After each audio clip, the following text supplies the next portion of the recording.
Don't download Looker Enterprise Data Hub app before watching this. Before you download Looker Enterprise Data Hub, here's the reality most companies miss. It's not just a buy tool. Looker provides centralized data modeling, analytics dashboards and enterprise reporting, but without proper planning, it can cause confusion and wasted effort. Step 1. Define your analytics goals. Decide if your focus is on sales insights, marketing analytics, or operational reporting.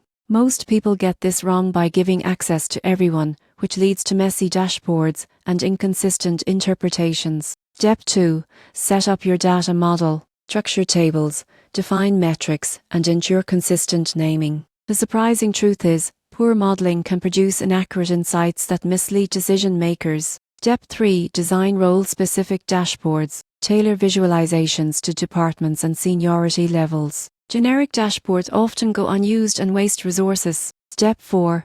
Integrate data sources. Connect CRM, ERP, marketing, and other systems. Without integration, Looker can't provide a complete view of your operations. Step 5. Monitor usage and optimize. Track who uses dashboards, which metrics matter, and where bottlenecks occur. Teams that skip this step often see low adoption and lost ROI. The upside: with proper Looker Enterprise setup, teams can improve decision-making speed by up to 30%, achieve consistent reporting, and provide executives with real-time, actionable insights. So should you download it? Yes, but only if your organization sets clear analytics goals, structures data correctly, creates role-specific dashboards, integrates sources, and actively monitors usage. Smaller organizations may benefit from simpler buy solutions. Subscribe for expert tips to unlock the full potential of enterprise data hubs.